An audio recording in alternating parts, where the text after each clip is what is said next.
Hello students, I am Shama Pandey. Welcome back to Camphor classes. So today we will discuss about classification. Classification of periodic elements. तो पहले हम ये जान लेते हैं कि क्लासिफिकेशन क्या होता है और हम क्यों पढ़ते हैं, हमें पढ़ने की ज़रूरत क्यों है, हमारे बुक में ये टॉपिक को क्यों दिया गया है, क्यों मेंशन किया गया है। तो जब भी मैं किसी भी टॉपिक के बारे में आपको बताती हूँ उससे पहले मैं ये ज़रूर बताती हूँ कि हमें इसको पढ़ने की नीड क्यों है, क्यों ज़रूरत पड़ी जानने के लिए कि ये टॉपिक क्या है। जैसे आज का टॉपिक है पीरियोडिक क्लासिफिकेशन, तो हमें जानने की क्यों ज़रूरत पड़ी, हम क्यों जाने भाई कि पीरियोडिक क्लासिफिकेशन क्या है, किसने किया और क्यों ज़रूरत पड़ी क्लासिफिकेशन के लिए। तो केमिस्ट्री पढ़ने के लिए आपको पीरियोडिक एलिमेंट्स के नाम तो जानने ही होंगे। और एलिमेंट्स जब डिस्कवर हो रहे थे तो रैंडम डिस्कवर हो रहे थे, तो फिर साइंटिस्ट ने सोचा कि इसका क्लासिफिकेशन कर देते हैं। क्लासिफिकेशन क्यों करते हैं इसके लिए हम देखेंगे कि आप सभी एक ना एक बार या बहुत बार आप लोग शॉपिंग मॉल तो गए ही होंगे, या आप फ्रूट कॉर्नर पे गए होंगे, या फ्रूट शॉप पे गए होंगे, सूट शॉप पे गए होंगे, शोरूम वगैरह में गए होंगे। ठीक है, तो वहाँ पर आप क्या देखते हो कि किसी भी एक कैटेगरी की शॉप है और उसमें सिर्फ वही चीज़ें मिलती हैं।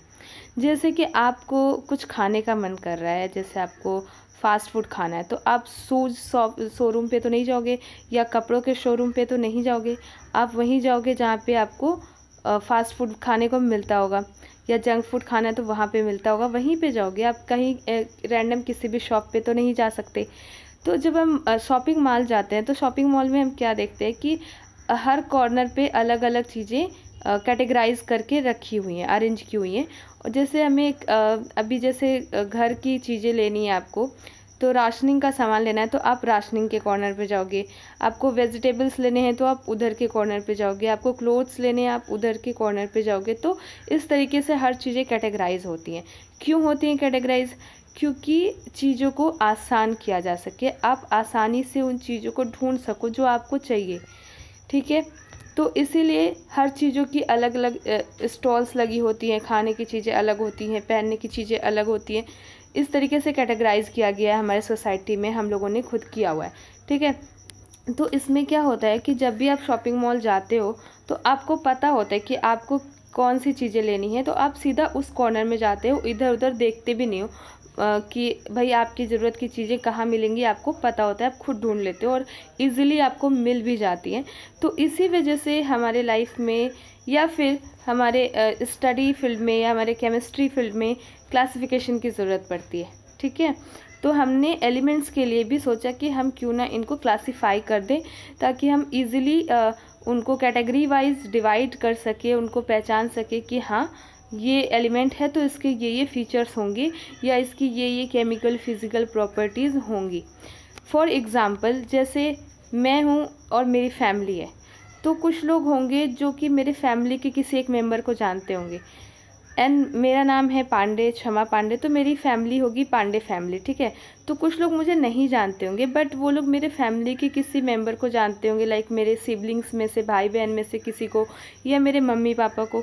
तो लोग वहाँ पे बोल सकते कि अब ये पांडे फैमिली की बेटी है तो इसकी प्रॉपर्टी भी वैसी होगी, हाँ हाँ ये अपने भाई जैसी होगी, ये अपनी बहन जैसी होगी, लोग बोलते हैं ना जनरल लाइफ में। तो वैसा ही हमारे एलिमेंट्स के साथ भी होता है। तो हम उनको कैटेगरी वाइज डिवाइड कर देते हैं, जिससे हमें पता चल जाता है कि इस फैमिली का या फलाना एलिमेंट है तो इसकी प्रॉपर्टी भी वैसी होगी।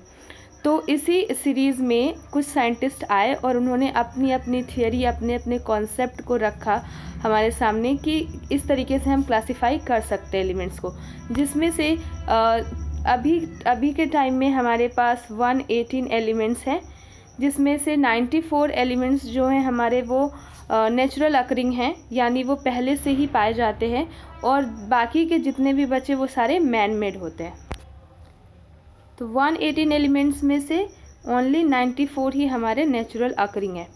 तो पहले जो कुछ साइंटिस्ट आए उन्होंने क्या बोला, जो केमिस्ट है उन्होंने बोला कि मेटल एंड नॉन मेटल में हम लोग डिवाइड कर देते हैं। पर ऐसे क्या हुआ ना कि नहीं, ऐसे अच्छे से बात बनी नहीं, मतलब कुछ तो नॉन मेटल है, कुछ मेटल है, और बाकी का क्या, बाकी कुछ ऐसे भी थे जो कि ना मेटल है ना नॉन मेटल है, या फिर दोनों की ही प्रॉपर्टी रखते हैं।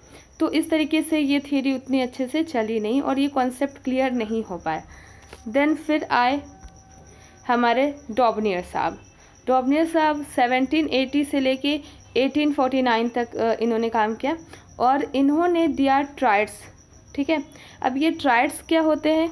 ट्राइड्स यानी कि 3 के पेयर्स बनाए इन्होंने, पेयर्स नहीं, 3 का अलग सा कैटेगरी डिवाइड किया जिसमें 3 एलिमेंट्स थे और उन तीनों के आपस में जो एवरेज निकालते थे मास का, वो सेकेंड एलिमेंट के इक्वल होता था। यानी फर्स्ट एंड थर्ड के एलिमेंट के मास का जो यहाँ पर आप देख पा रहे होगे, जो एवरेज वैल्यू होती थी वो सेकेंड एलिमेंट के मास के इक्वल होती थी।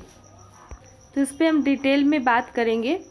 फ़िलहाल सबसे पहला जिसने अपना प्रपोज़ल रखा था पीरियोडिक एलिमेंट के क्लासिफिकेशन के रिलेटेड, तो वो थे हमारे डॉबनियर साहब। ठीक है, डॉबनियर साहब को देख लीजिए, ये हैं डॉबनियर साहब। बहुत ही टैलेंटेड थे और इन्होंने बहुत ही logical and mathematical concept propose किया था जो कि फेल हो गया। अब ये फेल हो गया फिर भी हमें पढ़ना है। तो क्यों पढ़ना है? क्योंकि अगर हम अपने हिस्ट्री को नहीं देखेंगे, अपने जिन लोगों ने भी रिसर्च किया, थियरी रखी, वो किस चीज़ में फ़ेल हुए या उन्होंने क्या अच्छी चीज़ें दी, अगर हम वो नहीं जानेंगे तो फिर हम भी आगे वही गलतियां करेंगे और फिर हम अच्छे से अपने जो हमारा एम है वहाँ पे नहीं पहुँच पाएंगे। तो इसलिए हमें इनके फेलियर होने के बाद भी इन्हें पढ़ना ज़रूरी होता है। तो ये रहे हमारे जो है डॉबनियर ट्रेड्स के नाम से जाना जाता है इनके थियोरी को। उस टाइम पे हमारे ऑलमोस्ट 15 एलिमेंट्स डिस्कवर थे जब इन्होंने ये थियोरी प्रपोज किया था, बट इन्होंने थियोरी सिर्फ इन्हीं एलिमेंट्स पर दिया, बाकी के एलिमेंट्स पर इनकी थियोरी फेल हो गई, इसीलिए लोगों ने इसको भी रिजेक्ट कर दिया। फिर आते हैं हमारे न्यूलैंड साहब। ठीक है, तो जॉन न्यूलैंड साहब आए और जॉन न्यूलैंड साहब जो थे ये संगीतकार थे। ठीक है, तो इनको म्यूज़िक से बड़ा प्यार था, तो इन्होंने जो भी चीज़ें दी सारी म्यूज़िक रिलेवेंट थी, क्योंकि इनको म्यूज़िक के हिसाब से ये चीज़ें डिस्क्राइब करते थे कि 8 एलिमेंट होगा एंड देन फिर 8 एलिमेंट का ऐसे पीरियड चलेगा और सबकी प्रॉपर्टी एक दूसरे से मिलती रहेंगी, ऊपर वाले की नीचे वाले से। इसके बारे में भी हम डिटेल में नेक्स्ट लेक्चर में पढ़ेंगे। और इनकी थियोरी फ्लॉप होने के बाद न्यूलैंड के बाद आए हमारे मेंडलीव साहब। मेंडलीव साहब की थियोरी काफ़ी हद तक मतलब सही थी, काफ़ी कैलकुलेटिव थी, काफ़ी लॉजिकल थी और काफ़ी सारी चीज़ों को सेटिस्फाई कर रही थी जो कि अब तक के प्रीवियस साइंटिस्ट ने नहीं किया था। तो मेंडलीव साहब भी हमारे बहुत सही थे, इन्होंने भी दिया था, बट उस टाइम तक ज़्यादा डिस्कवरी हुई नहीं थी एलिमेंट्स की, शायद 63 के आसपास एलिमेंट्स थे। तो इन्होंने उसके हिसाब से बताया था जो कि आगे चल के थोड़ा प्रॉपर्टीज़ में ऊपर नीचे हुआ और इसकी वजह से इनकी थ्योरी भी फेल हो गई। इन्होंने कुछ स्पेस नहीं दिया था बाकी के जो एलिमेंट्स डिस्कवर नहीं हुए थे उनके लिए, कुछ के लिए दिया था। तो इसको भी हम डिटेल में कवर करेंगे नेक्स्ट लेक्चर में। अभी मैं आपको सिर्फ इंट्रोडक्शन बता रही हूँ कि हमें कौन कौन से केमिस्ट या साइंटिस्ट के बारे में पढ़ना है जिन्होंने अपनी अपनी थियोरी दी है। तो 3rd नंबर पे आते हैं हमारे मेंडलीव साहब और इनको भी हम कल मतलब नेक्स्ट लेक्चर में डिस्कस करेंगे।